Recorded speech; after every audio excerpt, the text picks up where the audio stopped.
നമസ്കാരം, സിറ്റി ന്യൂസിലേക്ക് സ്വാഗതം. മാവിലായി പൊതുജന വായനശാല ആൻഡ് മൊയ്തു മെമ്മോറിയൽ ലൈബ്രറിയും സമഗ്ര ശിക്ഷ കേരളയും ചേർന്ന് എഴുത്തുകൂട്ടം വായനക്കൂട്ടം പെരളശ്ശേരി പഞ്ചായത്ത് തല ശില്പശാല പൊതുജന വായനശാലയിൽ നടത്തി. ജനു ആഴ്ചങ്കണ്ടി ഉദ്ഘാടനം ചെയ്തു. ഗൂഗിളിൽ സെർച്ച് ചെയ്താൽ ഉത്തരം കിട്ടി അടുത്ത ഫോണിൽ വിളിച്ചു പറഞ്ഞു കൊടുത്താൽ മതി. നമ്മൾ ഇത് വലിയ വളർച്ച എന്ന് വിചാരിക്കുക. ഇത് വളർച്ചയാണോ? മറിച്ച് ഈ ഒരു ചോദ്യം വന്നപ്പോൾ നമ്മൾ പുസ്തകത്തിലേക്കാണ് പരന്നതെന്നെങ്കിലോ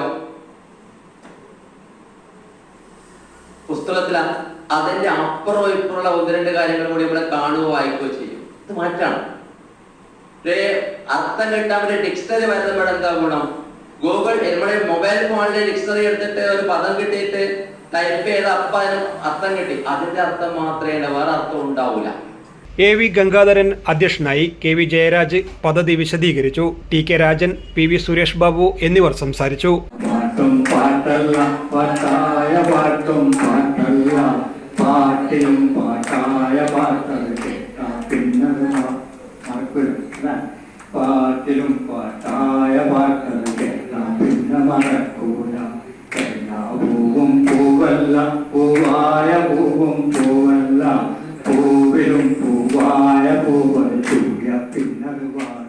ന്യൂസ് ഡെസ്ക്, സിറ്റി ന്യൂസ്. കൂടുതൽ വാർത്തകൾ അറിയാൻ സിറ്റി ചാനൽ വാട്സ്ആപ്പ് ഗ്രൂപ്പിൽ ജോയിൻ ചെയ്യുക. OP യൂട്യൂബ് ചാനൽ സന്ദർശിക്കുക. വാർത്തയുടെ അവസാനിക്കുന്നില്ല. മറ്റൊരു വാർത്തയുമായി വീണ്ടും കാണാം. നമസ്കാരം.